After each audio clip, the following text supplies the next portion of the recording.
Good morning, guys. Hope everyone's having a pretty good day. It is Tuesday, and we're cruising around Osceola County this morning. And I woke up this morning, I thought it was Monday. I was feeling it. I-4 was closed, took me forever to get to work. Was a mess, but I was super excited because I knew what today's stream was. And I have company in the car this morning. Ladies and gentlemen, welcoming inside Result-1, Dr. Mark Shanoff, the Osceola County Superintendent of Schools. Thank you, Trooper Steve. It is such a joy to be here. Sir, this is Trooper Steve on Patrol is about having a good conversation. I need to get this out of the way. You are one of the most approachable, likable, exciting superintendents I have ever met in my life. Not just in my police and reporter career. I'm talking just in general, boss. You really do it. You have the ability to do something that I think most people go, I don't want that job. And I just want to get that out of the way and commend you for that, because thank you. This is really awesome. I'm from here. I went through this entire school district, my entire grade school. So I got real close to my heart about Osceola County. So I really appreciate you making some time on a Tuesday. Thanks for having me. First, let's just rapid fire this a little bit. Where are you from? So I'm originally from Washington, D.C. Okay. And grew up there and had a really rough winter my junior year. Like, it was just ice storms. Okay. Constantly. And so schools were closed all the time because of the severe weather. And I was like, you know what? I'm done with this. So one of the schools I applied to was Rollins College in Winter Park. Okay. It's a big change right there. Huge change. And I was ready to get away from home. So ended up going to Rollins and never left. I mean, I majored in elementary education and interned in Orange County and then started teaching. Now, is that what you wanted to do? Like, as a kid, I wanted to be a teacher. Did you have any of the adventurous wants, or where did that passion of educating kind of come from? So it's funny that you ask that. The reason why I latched on to elementary education, or just education in general, right, was that I enjoyed being a camp counselor in the summertime. Okay. So I wanted to protect my summers, so then I could do that. So I was like, well, you know what? Make the job work for you. Make the job work for me. So I was like, you know what? I love my summers off. I'm gonna go become a teacher, because it really is the only job where I can continue to do what I love, which was work as a camp counselor over the summer. So there it was. And there, how it kicked off. So when you went to Rollins, did the Florida bug kind of just bite you, and you were like, okay, I'm sticking around here for a while? Absolutely. I mean, it was just, for me, it's almost like the novelty never wore off, that like it was going to be 70 or 80 degrees in February.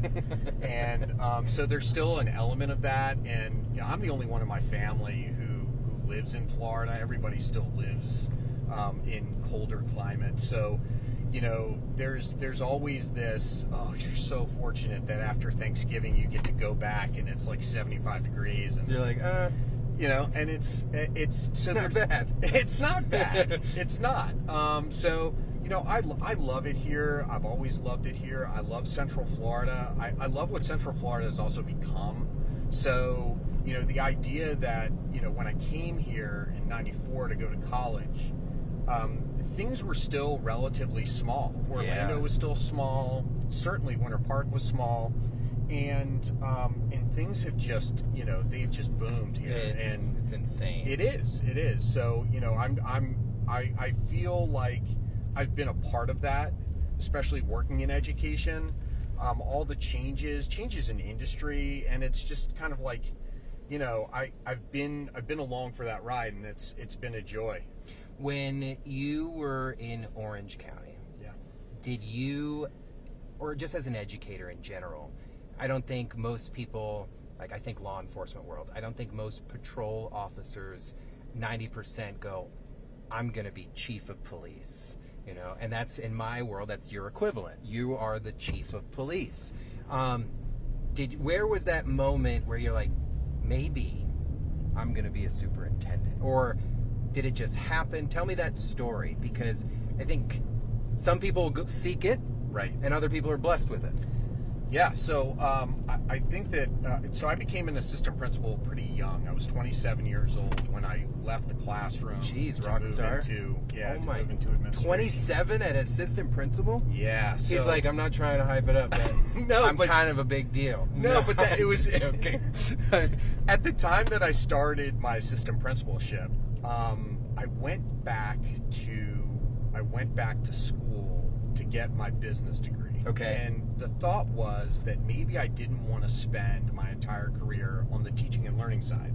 That maybe I wanted to pursue finance, operations, building, whatever it happens more to tools be. to the Yeah, toolbox.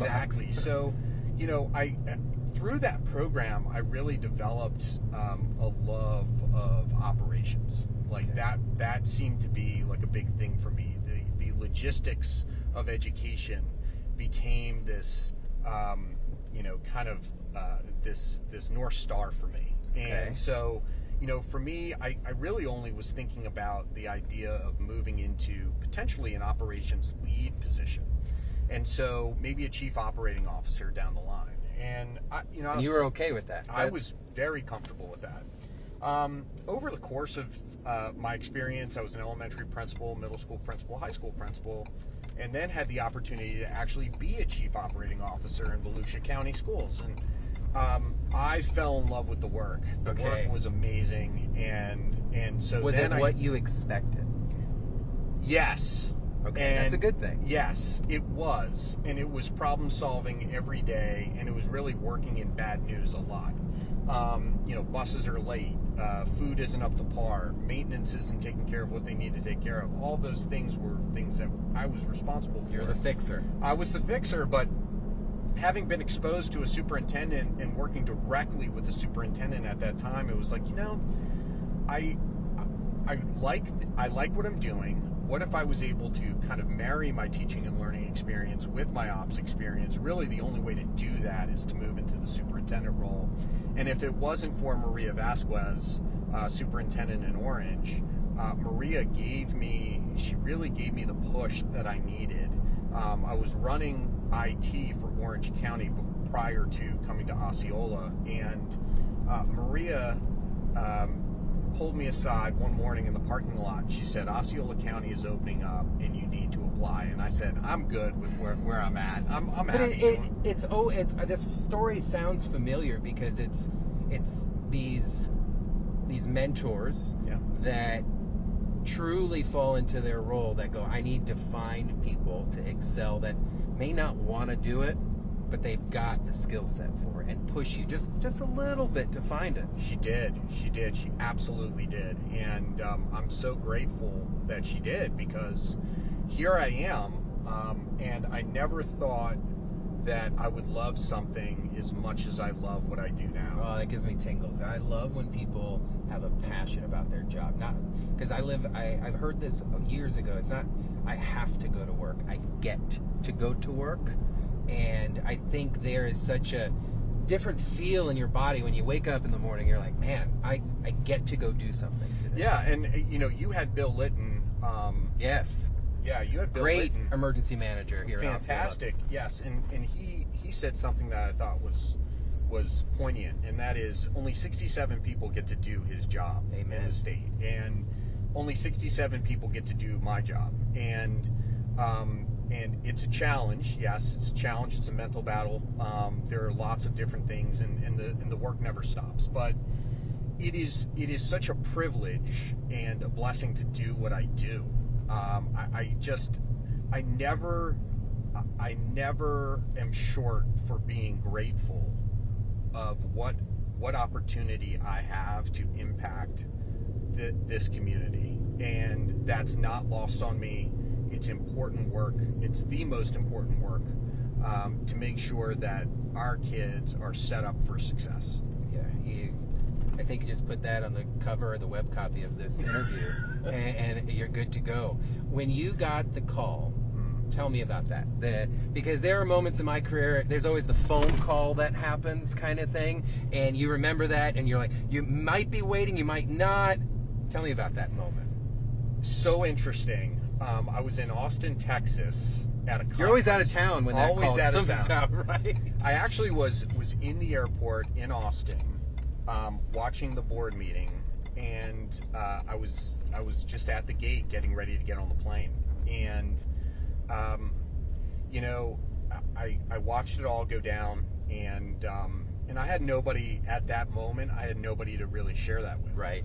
It was just, and I kind of feel like it was drawn up perfectly, that maybe this was just entirely intended for me to just kind of be able to take in just personally and think about everything that I had done in my career to get to this point, and all the people that had helped me along the way. Almost stamp that moment in time. Stamp that moment in time, and it was just, yeah, I mean, it was a very emotional moment for me, and it was an emotional moment, I think, for, you know, my parents and certainly my daughter, and you know, and then it's like the flood of, you know, the congratulations. Yeah. But for just that moment, and then looking around and seeing that, you know, the world is it's kind of like you're this small dot, right? and so it was just me, and I was amongst all these other people that may or may not have cared if I would have jumped, you know, and started screaming. Sir, are you okay? Right, You're about to get on a exactly. plane. Yeah, I don't think we're gonna have you fly. Yeah, you're like, no, I yeah. need to get back. So, but it was surreal. I think love it. that's the only way. Very numb, just a numb, and people talk about like a numb feeling. Yes. When you kind of experience that level of shock or that level of euphoria, and certainly that was a pinnacle moment. That's pretty crazy. I'm getting a feedback somewhere. Sorry about that. So when you got down here, two things. It's a two-sided question. What was one thing that you expected about the job that was completely different when you got down here to Osceola County? Rapid fire there. That's a weird one. Yeah, so I expected that people would treat me differently because I wasn't from here, and that wasn't the case at all.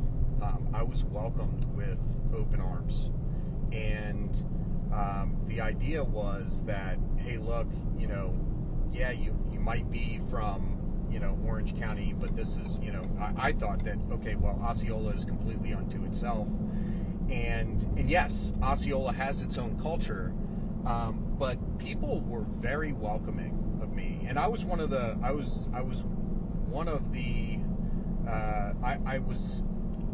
I was an outsider in a school district that hadn't hired an outsider in a while. A long time. So, Yeah.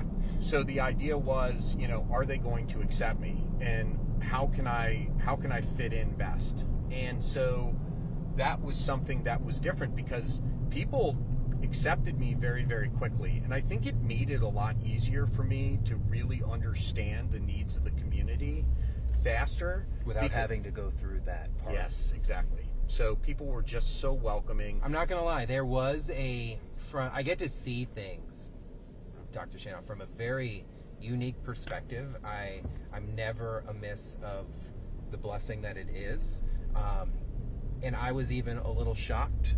I'm an Osceola kid through and through, and I'm like, who's this guy? Right. I saw the name, I'm like, I don't know who this is, and day one, it was like, and I know you don't like all the compliments, but it was like celebrity status. You showed up down here, and everyone wanted to meet you. Everyone was talking about you, but I do think there's work that was put in on your end. I got to show up here, and I have to be approachable. Yeah. I can't be this. I'm not Dumbledore right off the top, all serious at this school district. It's like, no, guys. This is a mission together kind of thing. It's a mission together, and I think it speaks to kind of how I was brought up, but then also all of my leadership mentors along the way, how they led was from the front. I mean, it was like, Superintendent Vasquez is amazing. Yeah, I mean, Volusia Schools has an amazing superintendent. Carmen, Carmen, I got to do a ride with her. She got to ride in Result-1 a few months ago, and I'm just like, all these people are popping up, these new soups all around town, and there's almost like a cohesive front Yes. on what you guys are planning and kind of doing. Yes. And it's really fun to see. There's no individuals anymore. No. Kind of thing. No, not at all. And actually, we work very well together, but I think that we all kind of are cut from the same cloth, which is you accomplish nothing on your own. You accomplish way more when you are, Of course. working collaboratively. And, I like people. I like engaging people. I would hope so. And yeah, this is the job. If for you're it. like, man, I can't stand kids. I was going to be like, well, we're in the city of Kissimmee. I'm going to let you out right now. So now that you've got appointed in 2023. Yeah. You've obviously well past your first 100 days. You've achieved a lot of things. What was one of the things that you came in wanting to knock out that you have been able to do, that you've been excited about, and what is on the to-do list? Yeah, first and foremost, improving graduation rates. To me, that was a big one. I was when I came in, I noticed that one of the things that I felt like we were falling way short in was graduating students, because we have this wonderful program in Osceola County called Osceola Prosper. Right. So when students graduate from high school, they have the opportunity to do 2 years at Valencia or 2 years at Osceola Technical College and have that tuition paid For free. For free. Which is amazing. But if they don't graduate, they don't get that opportunity. And so we put in some new data visualization, some new tracking systems, and we saw an immediate bump in the first year, and we have subsequently seen bumps. Okay. And so I think that what we've got now is we've got a very accountable culture where when students come into high school, we're going to intervene in freshman year. When they start falling behind, we need to identify who they are, and we need to make sure we get them back on track. And I think that level of accountability among our leaders and among our teachers, that is something that has kind of bred success. And there's nothing that moves school culture more than seeing students be successful. And that's where teachers feel validated in what they do. I think that's where our leaders feel validated in what they do. And we're changing the next generation of citizens here in Osceola County and around the state and around the country by allowing these students opportunities to be successful and maybe be first in family. And so now all of a sudden Osceola County has gone from 61st, this isn't just during my tenure, but right. Since Osceola Prosper, Osceola County has gone from 61st in the state to 3rd in the state in college going rate. So it's drastic. It's huge. So now we know the reason why students were not going to college was because they felt like they couldn't afford it. Not because they couldn't, but because they couldn't afford it. And now Osceola Prosper has really changed that.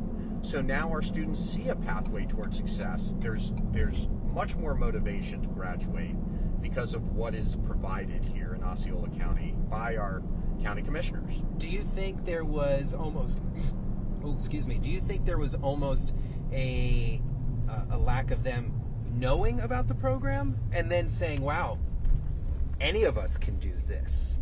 So if I want to go to college, and I don't mean to articulate it like that, but I'm imagining myself as a student.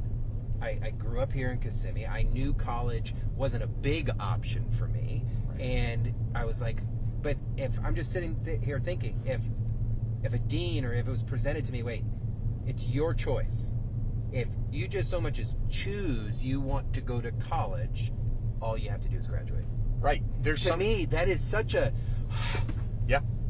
That's insane. Yes. So, yes, there's something very empowering about having options. Right. And we have communicated to our students that you limit your options in life when you don't put forward the effort to be successful, or at least get yourself across the stage. Put yourself in a position where you have options. because our county is giving you options. Just take it. Just take it. So all we ask you to do is get across the stage. And so our students have bought into that. Not a lot to ask. It's not. And you know, for a lot of kids, they are changing the trajectory of their families. They are breaking generational cycles of poverty and Really are. able to kind of work through all of that. And all of it's happening right here in our community, which is so exciting. And you know, I've moved here now, and I love living here. I love everything that Osceola County has to offer. I love what we're continuing to expand into, and our challenge moving forward is really going to be, can we meet the need of the changing economy? Okay. And can we continue to produce students that, number one, have interest in what the jobs are here, and then simultaneously have the skills to be successful in those jobs. And we are well on our way to making that a success. I love hearing this, because everything you're saying, it's a step forward. It's a step forward. It's a step forward. Yeah. In some cases, it's multiple steps forward. That's right. If there is anything, as a superintendent, you want to let anybody who's going to watch this interview know that's happening here in Osceola County, what is it? I would say that we're on a mission to do something very, very special. And success doesn't come without sacrifice, and success doesn't come without hard work. And there are a lot of kind of growing pains and pain points along the way, and we're not a perfect operation, but we're constantly working towards getting better. And that's what you need to do in order to be successful. That's what you need to do in order to be a champion. And we're working towards championships here in Osceola County, and a championship mentality and a championship culture. And so we appreciate the trust that's established from the public to the school. We don't take that for granted. We want to be good stewards, and we want to be good partners, and we will continue to do that to make this community the best it possibly can be. Dr. Shanoff, I Thank you, appreciate Trooper you Steve. more than I can even describe. Guys, if you're not knowledgeable about what's happening, it's because you're not choosing to find the information. That's right. Their social media, Facebook, Instagram, they have an amazing team. Their public information officer here has been just on top of it for years and is an amazing individual. So the information is always there. You just got to go find it. They make it very easy. You have an amazing superintendent leading the education program here in Osceola County. I'm proud to be a product of down here, and I'm glad that anybody who's going to school right now is under this guy's leadership. So again, thank you. Thanks, you Trooper very Steve. much. That's for you. Oh, you're the man. Where'd it go? Where'd it go? You did it to me first. It was down here. It was down here a second ago. Well, there it is, guys. I have a very official superintendent coin going on my wall. I collect all of these things. I figured as much. Guys, give them a follow. Appreciate you guys. We'll be on patrol again tomorrow. See you guys.